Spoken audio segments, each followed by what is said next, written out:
Ah, there's the music.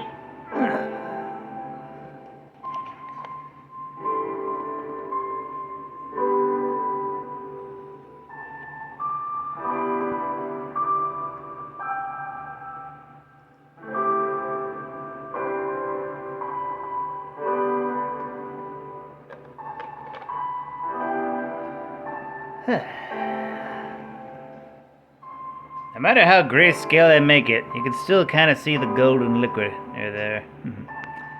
It's Comics and Shots, a completely improvised semi-comedic music by Howard Stern's Mick the Nerd, aka YouTube and TikTok's Mick the Man, aka Mick the Maverick, aka the proud eater of a prime rib dip sandwich. Prime rib dip sandwich, not prime rib dib sandwich. What even is that? Today's subject, Absolute Power Update. Task Force 7, Issue 3, Absolute Power Origin, and Green Arrow, a little bit of Green Arrow there too. Mostly going to talk about Origin, because we were all afraid about how they'd revise Amanda's origin. We all were. Like, just forget that ultimately she's motivated by, like, the murder of her, the murder and assault of her daughter, the death of her son and her husband who tried to avenge their daughter, and that led her to becoming someone who just wants control over all things and is willing to do anything in order to do that. And in Absolute Power Origins, it's pretty much that story, just a little more modified, showing that she was laying the groundwork for control when she didn't even have power, when she was just like a middle-aged widower. Just some lady in frickin' Gotham, I think. It was Gotham. She's from Gotham, right? Probably. Yeah.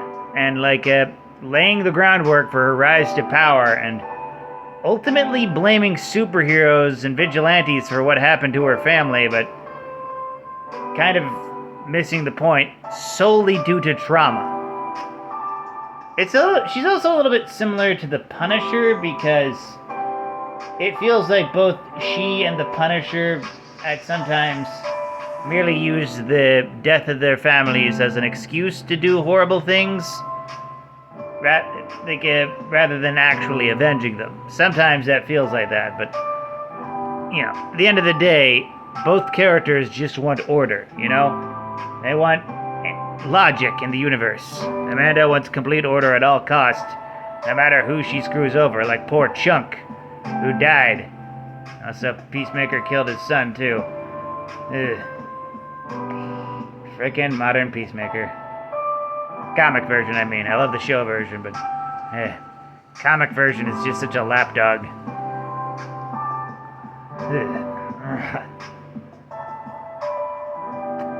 Yeah, and Task Force 7, all the different frickin' Amazos, they're great. I thought that they were all piloted by alternate Zuranars, but from what it looks like, they're all legit Amazos. They absorb the powers and abilities of whoever they touch, but also their personalities are altered by depending on what they absorb and who they're programmed to attack. What was it, Jadestone? When he absorbed the powers of Alan Scott, the first Green Lantern, he absorbed the powers of the frickin' Starheart, the power of magic itself, life, and mixing that with crazy technology, that kind of gave it free will, and it ended up negotiating with Alan. Depth Charge, ooh boy, that one was scary. The Aquaman one, who absorbed the powers of Aquaman, Beast Girl. She has the power of what is it? The amygdala. She can control the amygdala, triggering fight or flight responses. And Elasto-Woman. So she can grow super big. Depth Charge can grow super big. A super giant, super Atlantean with mind control powers. Yeah, that's pretty scary. Ugh. The thing is, when he used them in tandem with shark control, with the fear powers, that ended up bouncing back at him, making him just as violent as crazy as a shark. So yeah, this is gonna like just blow up. It's just interesting because the Amazos Task Force 7, you see it all slowly blowing up in Amanda's face. With Green Arrow, you know, he's got his own angle. Like, yeah, it's like he supposedly teamed up with Waller, but gave Roy the keys to the island. You know, Ollie's got his own angle. You know, can't wait to see him betray Waller. Can't. Dreamer, she's got her angle. Everybody's got their angle. Steve Trevor pretended to be kidnapped so he'd get to the goddamn super prison in Gamora. It's all going crazy. And the United Nations is doing nothing about this. And of course they're not. I get the United Planet's doing nothing, but what's going on, United Nations? Ugh. What conflict have you ever really solved, United Nations? Sorry if this got political, but the United Nations in history has actually had not much effect on a lot of things. We all remember Rwanda. Ugh. I'm not saying they're all bad, but it's like it's also very known for being inefficient.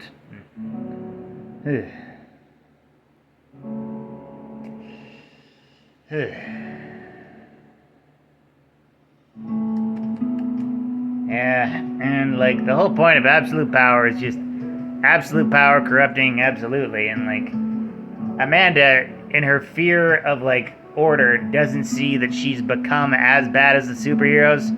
Actually, scratch that. She's basically Bruce Wayne. But she just thinks she's not one of them, not part of this madness. Nah, lady, you're the wall. And someday, that wall's gonna break. And hopefully you'll actually go to jail this time, because god damn it, she's just committed too many atrocities. Like, they just kept amping up over the years. To the point where it's like, can you really label her as neutral? She's kind of evil at this point. She's kind of evil. Either way, I'm still digging it. Still loving it. Can't wait for Green Arrow to throw a boxing glove arrow into Peacemaker's face. That needs to happen. And Peace Wrecker. They're both annoying. With that, like, comment, and subscribe. Donate if you're feeling nice. Share it with a bear. And always remember, praise be to the blood elk, fear the stabopotamus, and death the Kronos.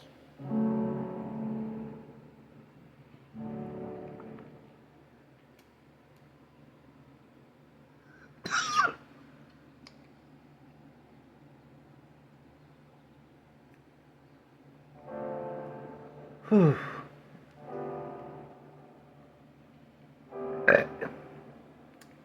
I can hold my whiskey. It's getting it down that's the tricky part. Have a night, folks.